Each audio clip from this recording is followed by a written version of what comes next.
Fala galera, beleza? Todo mundo bem, com saúde?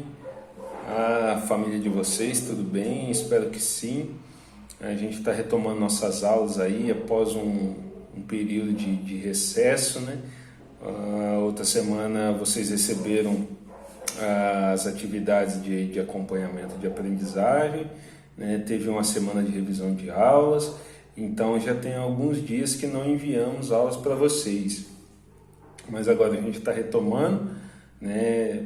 Provavelmente seja agora daqui para o final do ano, né? Não sei se nesse formato ou se iremos voltar presencialmente, né? Ainda tem essa dúvida, né? Mas por enquanto vamos utilizando essa forma, que é a maneira da educação e do conhecimento chegar até vocês. Na verdade, os professores têm feito a parte deles, se esforçado, né, o dia inteiro corrigindo atividades, fazendo planejamento, preparando atividade, enfim, tem se esforçado e muito, né? Agora depende de vocês. Vou pedir uma coisa: não deixem as atividades acumular nesse segundo semestre, assim como aconteceu no primeiro.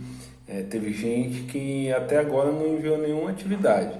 Teve gente que quando foi chegando no finalzinho me enviou todas, né? Aí acaba prejudicando o trabalho dos professores também, porque se vocês enviam para nós, conforme nós enviamos para vocês, né, a correção fica mais rápida, né? Agora, se vocês deixam para enviar tudo de última hora, né, tudo acumulado, aí acaba prejudicando o tempo na correção, né, e não permite que a gente vá rapidamente corrigir a atividade dos outros alunos, certo? Então, vamos procurar entender. É claro que a gente entende todas as situações, né? Teve gente que conseguir um celular para fazer as atividades de última hora, um computador de última hora, teve gente que conseguiu internet de última hora, aí, né? Tem gente que depende que outras pessoas imprimam para conseguir fazer a atividade, a gente entende caso a caso. Só que tem gente que tinha todas essas possibilidades na mão e deixou tudo para a última hora, tá? A gente vai pedir que vocês não façam isso, tá bom? Para que a gente possa ajudar vocês e vocês nos ajudem. Beleza, galera? Pessoal, é o seguinte, nessa semana a gente vai falar sobre dois assuntos diferentes, tá? Mas que tem uma ligação entre si. A gente vai falar de um assunto que liga o esporte, né? De uma forma geral, né? A gente vai falar sobre leis do esporte. E um outro assunto a gente vai falar um pouco mais especificamente sobre o futsal, mas não o futsal de uma forma de jogar conforme a gente está acostumado, né, assistir ou jogar na escola. A gente vai utilizar um outro jogo para desenvolver aí ou trabalhar os fundamentos, né, ou habilidades do futsal, tá? Vamos primeiro falar sobre uma lei chamada Lei Pelé. O que essa Lei Pelé diz? Ela divide o esporte em 4 modalidades diferentes, né, em 4 formas de se praticar, né, diferentes entre si. É o esporte educacional, é o esporte de participação, é o esporte de rendimento e o esporte de iniciação, tá? Cada um deles tem um significado e uma forma diferente de se realizar e um objetivo diferente. Tá. O esporte educacional. O esporte educacional é aquele que a gente pratica na escola, mas não é porque a gente está indo na escola que muitas das vezes o esporte que a gente faz é educacional. Às vezes ele pode ser confundido com um momento de lazer, né? Mas como assim, professor? Sabe quando vocês ficam, hoje é aula livre? Hoje é futebol? Sabe? Né? E muitas das vezes não é futebol. E muitas das vezes, quando vocês querem isso, vocês não querem ouvir o professor, vocês querem fazer o que, né, a vontade de vocês. Então, isso seria uma aula recreativa, né, um momento assim de descontração, um momento de lazer. Isso não é aula, tá?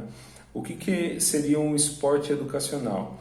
O esporte educacional ele é através de aulas dirigidas, né, uma aula com intervenção do professor, onde o objetivo é formar o aluno como um todo, né, utilizando para isso o esporte.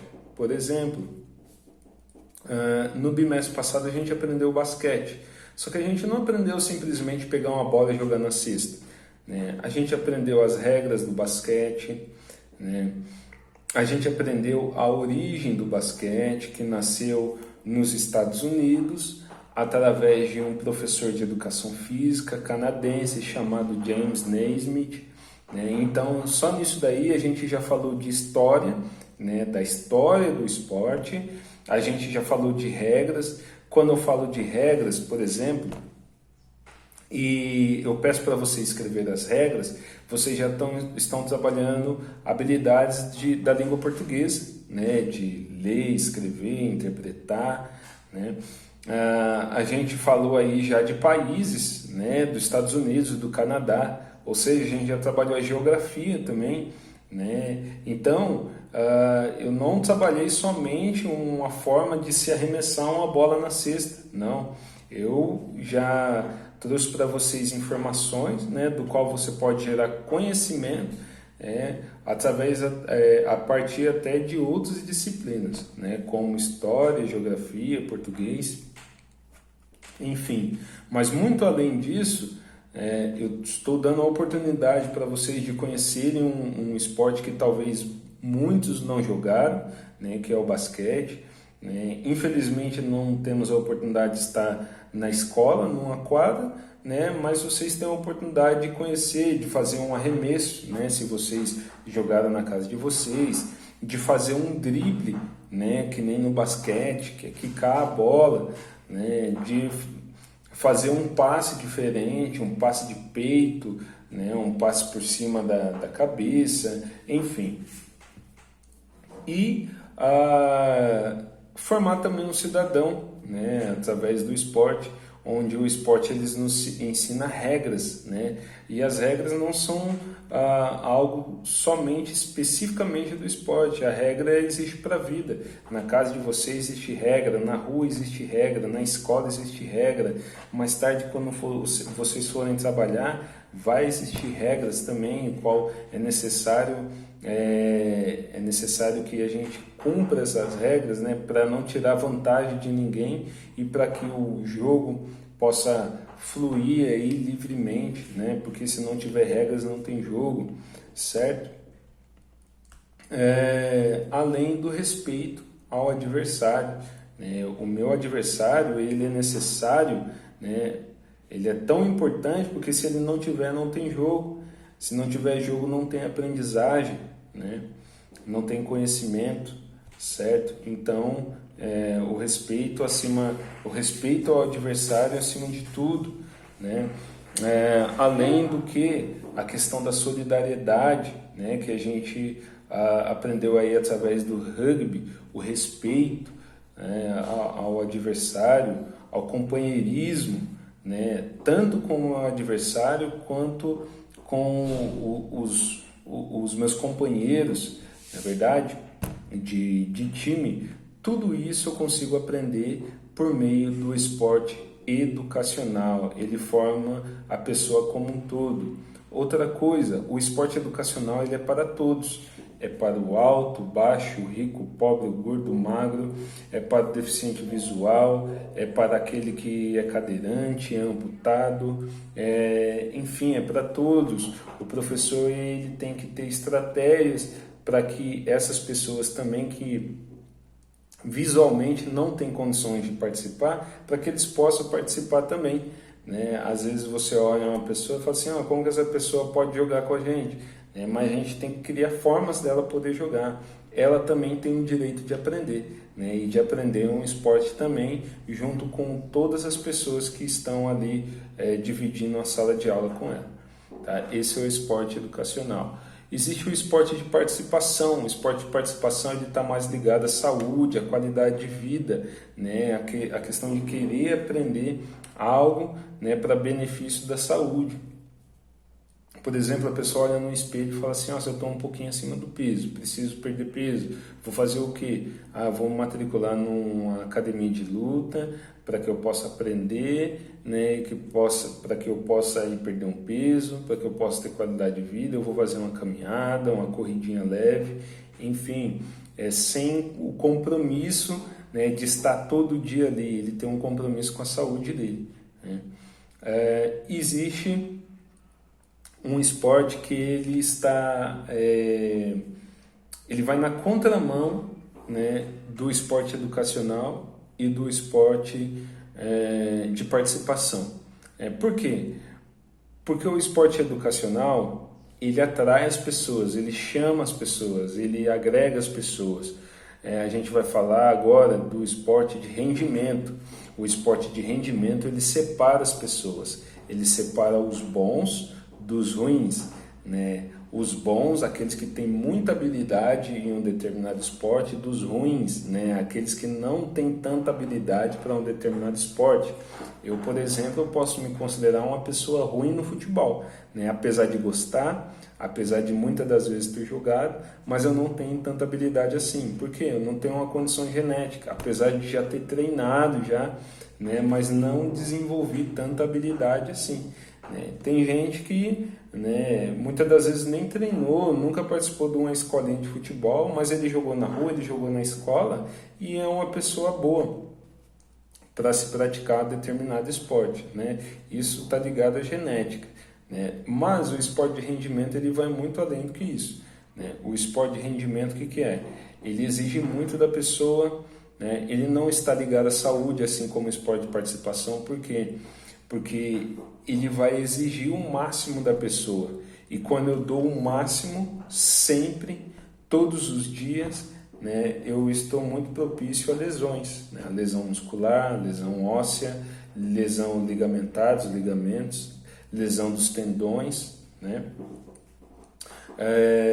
Enfim, e isso vai ser necessário que a pessoa faça cirurgias para se recuperar, para que ela volte a jogar, né? Quando uma pessoa participa de um determinado esporte de rendimento e ele está em um clube, ele está num time, é como o corpo dele fosse uma máquina de trabalho, né? E se ele se machucar, né, o time, o clube vai precisar pagar para ele. Se ele não estiver jogando, é prejuízo para o clube. Então ele tem que se recuperar rapidamente, mais rápido do que uma pessoa comum, que não pratica nenhum esporte de rendimento, para que ele possa voltar a jogar e trazer benefícios financeiros para o clube, tá? O esporte de rendimento está ligado ao dinheiro, né? É o esporte que a gente assiste na televisão, está ligado à mídia muitas das vezes, né? A clubes, a regras que não podem ser alteradas, a federações, né, que criam regras, que criam os campeonatos, né, que legalizam os campeonatos, né, que controlam, né, essas atividades, né. Esse é o esporte de rendimento, né. É um esporte onde, assim, uma pessoa, por exemplo, que é deficiente, ele não tem condições, que tem alguma deficiência física, ele não vai ter condições de jogar com uma pessoa que não tem a deficiência física, né? Se uma pessoa que é deficiente físico quiser jogar, ele vai ter que jogar com pessoas, né, que estão na mesma condição que ele, diferente do esporte educacional, né, onde todos têm a oportunidade de jogar juntos, né? E por último, o esporte de iniciação, que, assim como o nome diz, é um esporte que é um tipo de esporte que é oferecido a pessoas que estão interessadas em aprender uma nova modalidade, né? Como, por exemplo, nas escolinhas de futebol, nas academias de esporte, onde a gente vê as pessoas entrando ali para aprender um determinado esporte, para, quem sabe, futuramente ele se profissionalizar, ou com um fim de recreação, né? Um fim de lazer, né? Esse é o esporte de iniciação. Bom, vou deixar aqui como sugestão para vocês, né? Esse já seria um segundo assunto que a gente vai trabalhar na semana, um jogo chamado Pet Go. Esse jogo ele vai ajudar a gente a trabalhar alguns fundamentos que a gente encontra no futsal. O passe, o drible, a condução de bola, o domínio, enfim, o domínio de bola. Como que vai ser o pet goal? É um jogo de futsal, né? Só que a gente vai ter que adaptar o espaço, porque a maioria de vocês, né, irão jogar dentro de casa, no corredor, no quintal, na garagem, né? Então já vai ter que adaptar o espaço, certo? E não vai ter as traves do futsal, né? Aqui na minha casa, por exemplo, não tem condições de colocar uma trave de futsal para jogar, né? Que é de 2 por 3 metros. Não tem como. Então, o que a gente vai fazer? No lugar das traves, a gente vai colocar garrafas PET. Sugiro que seja 5 para cada lado, né? Professor, não tem 10 garrafas na minha casa, não tem problema. Joga com quantos você tiver, 4, 3, né? Mas tem que ter o mesmo número para cada lado, certo? Para condições de igualdade aí. O que eu quero de vocês, né, nesse jogo? Que vocês pensem na questão aí da solidariedade, né, do respeito, né, do cumprimento de regras, né, do jogo, né, utilizar o máximo de regras do futsal dentro do jogo do pet goal, né, dentro da possibilidade de vocês, certo? O respeito, né, o respeito às regras e o respeito ao adversário, tá? Seria isso, além da questão das estratégias, né? Como que vocês vão fazer para derrubar as garrafas de forma rápida, né? Lembrando que vence o jogo quem derrubar todas as garrafas do adversário. O que vocês podem pensar para não permitir que as suas garrafas sejam derrubadas, né? Como que vocês vão se distribuir dentro do espaço onde vocês estiverem jogando. Vão pensar o jogo que vocês fizeram, como que ele pode ser classificado, né? Vai ser um jogo de rendimento ou educacional, né? Vocês vão avaliar o jogo que vocês fizeram, se houve momentos de conflito dentro do jogo, se alguém quis discutir com alguém, se em algum momento ficou aquela, não, você que jogou para fora, não, a bola bateu em você e foi para fora, então lateral nosso ou lateral de vocês, vocês que vão sair com a bola do fundo ou vai ser escanteio, né? O que esse jogo tem de semelhança com o futsal, né? Vocês vão pensar no jogo que vocês fizeram e no que ele se parece com o futsal, né? E também, né, se de repente uma pessoa, um deficiente visual, quisesse jogar com vocês, como vocês poderiam adaptar a regra do jogo para que eles pudessem participar? Ou vocês iam mandar ele embora porque não tem condições para ele jogar, né? Isso também é uma questão de respeito e de solidariedade com o próximo, tá bom? Todos aí têm a oportunidade de jogar e de aprender. Beleza, pessoal? É isso. Qualquer dúvida pode me chamar, tá? Estou à disposição. Deus abençoe vocês, se cuidem e saúde a todos.